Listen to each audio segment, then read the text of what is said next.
à l'ODMG. La courte gabonaise, c'est comment? Bonsoir. Bonsoir. Aïe.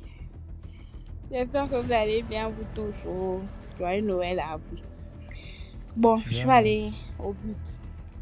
Merci. Donc, je vais vous raconter une histoire ce soir. C'est l'histoire de... Bon, ça me concerne d'une part, parce que c'est l'histoire de ma soeur. Mais j'ai d'abord dû demander la permission avant de raconter, parce qu'on ne sait jamais. Donc, on était petites. C'était dans les années 2000... combien 2008-2009. Nous sommes allés en congé dans un quartier populaire de Libreville. Quand nous sommes arrivés, c'était différent de notre quartier parce que nous vivons dans une cité et tout, on n'avait pas la possibilité de parler avec les voisins comme là-bas. Mais quand on arrive, et en fait on avait la chance parce que notre tante, chez qui on vivait, elle avait un bar. Donc de temps en temps, on pouvait aller au bar. Et on nous envoyait de temps en temps chez le boutiquier aussi. On avait le droit d'aller chez le boutiquier. Mais il se peut que le boutiquier, il avait cette manière de parler. Il disait souvent à ma soeur, tu es ma femme. Il le disait toujours, tu es ma femme. Et nous avons quel âge? 9 ans. Nous avons 9 ans, elle et moi. Il disait toujours à ma soeur, tu es ma femme, tu es ma femme. Les choses des enfants, nous on prenait ça du genre comme une blague. Parce que si vous connaissez un peu la communauté musulmane, là, ils aiment bien ça. Toujours on fait des blagues avec les petites filles, donner un peu d'argent, tu es ma femme, etc. Pour ceux qui sont au Gabon, là, ils savent. Donc, le boutiquier, toujours en train de dire, tu es ma femme. On riait. On était des enfants et tout. Ensuite, un beau matin, qu'est-ce qui se passe? Ma cousine se réveille et elle a les pieds enflés. On lui demande mais qu'est-ce qui ne va pas? Elle dit que le matin, elle est partie elle dit la nuit, quand elle a dormi, elle était avec le boutiquier dans le rêve. Et le boutiquier, ils sont allés se balader. Aïe. On se dit du genre que ce sont les choses des enfants, peut-être qu'on ne sait pas. On est parti à l'église, parce que ma tante là, c'est une grande chrétienne. On est parti à l'église, on a vu le prêtre exorciste, il a prié, mettre l'huile d'onction, etc. Ça commence à aller. Je ne lis pas les commentaires aujourd'hui, ne me fatiguez pas.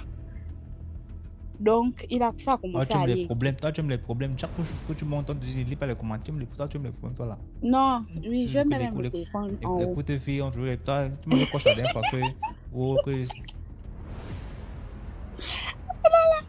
Donc, je continue l'histoire. On a fait les prières et on a mis l'huile d'onction. Ça a commencé à aller. Les pieds ont commencé à désenfler parce que c'était déjà très enflé. Ça a commencé à désenfler. Une semaine après encore, elle dort. Le matin, elle se réveille. Elle est toute fatiguée. Elle est toute épuisée et tout. On demande mais qu'est-ce qui ne va pas? Elle nous dit encore que la nuit, quand elle a dormi, elle était avec le boutiquier dans le rêve. Mais on se pose la question que mais le boutiquier est comment? Le boutiquier comment? Et tout. Oh oui, le boutiquier là, il est venu me chercher. On était où on habite. En fait, elle décrit le quartier d'où on venait. Elle dit qu'elle était là-bas avec le boutiquier. Le boutiquier, ils sont allés se balader. Ils sont arrivés à un endroit, il y avait des mangues. Le boutiquier lui a dit non, écoute, attends, je vais monter sur le manguier, je vais te donner les mangues et tout. Et ma grand-mère a dit que c'était pas simple. Et qu'il y avait une dame dans mon quartier qui est je vais dire l'origine, qui est équato-guinéenne. Et la dame là, elle faisait un peu dans les trucs de vision et tout. Elle jetait les trucs, elle voyait. On est parti chez la dame. C'est comme ça que la dame nous a dit. Bon, elle a dit à ma grand-mère qui m'a dit après que elle a regardé, elle a vu que le boutiquier, par les trucs de oh, tu es ma femme, en fait, c'était une sorte d'alliance.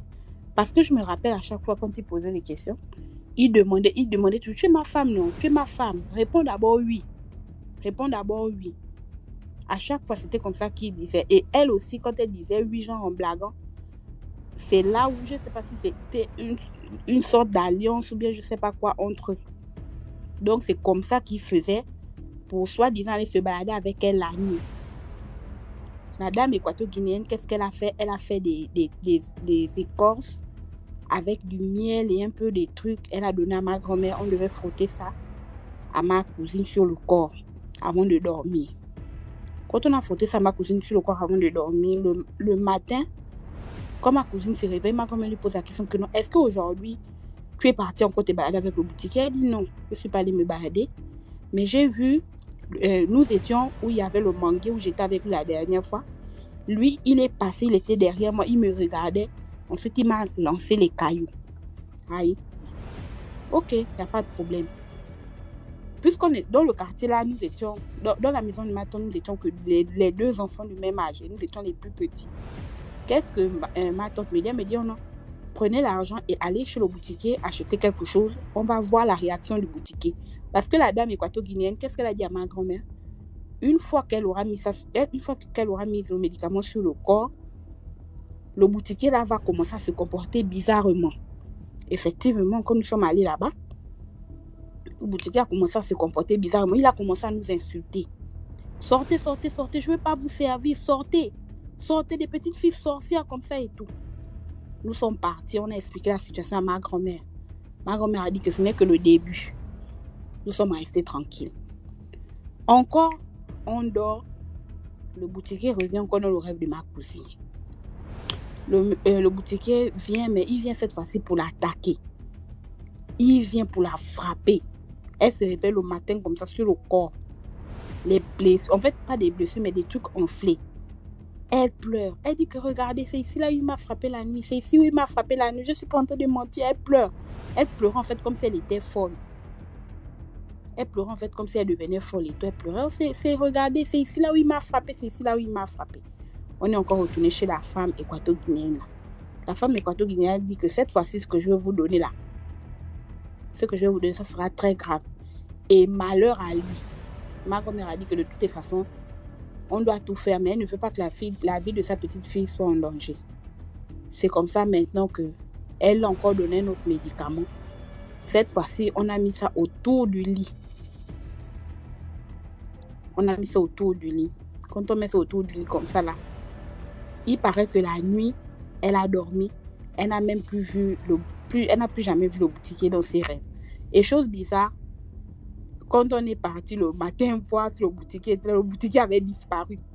Parce que je me rappelle toutes les vacances, quand nous sommes restés ensuite, le boutiquier n'était plus là. Et vous savez, les boutiquiers, eux, souvent quand ils partent, ce sont leurs frères qui viennent remplacer sans aucune justification et tout. Donc, c'était maintenant le frère du boutiquier qui était là. Et on a même eu à demander au frère du boutiquier où il était parti. Ils nous ont répondu qu'ils ne savent pas où il est parti. Un beau matin, il a seulement dit qu'il ne pouvait plus continuer à gérer. Et il est parti, on ne sait pas où il est. Donc, c'était juste pour dire aux gens que très souvent, vous pouvez même vous balader dans la rue avec vos enfants. Il y a toujours les hommes là. Souvent, il y a des hommes en bordure de route. Oh, tu es ma femme, tu es ma femme. Et tout. Il ne faut pas accepter. Parce que rien que le fait de dire oui là, ce sont souvent des liens qu'on signe sans savoir. En fait, des pactes qu'on fait sans savoir. Il faut faire très attention par rapport à ça. Donc, je voulais juste vous raconter ça. Bonne soirée à vous. Merci beaucoup Juliette. Merci de souvent passer dans l'émission. Merci pour toutes ces histoires que tu racontes toujours ici. D'accord. Le Gabon, le Cameroun, là, finalement, c'est la même famille. Gabon, tout ça. Ok, on est ensemble, Juliette. Ok, bon, bye. Bye bye.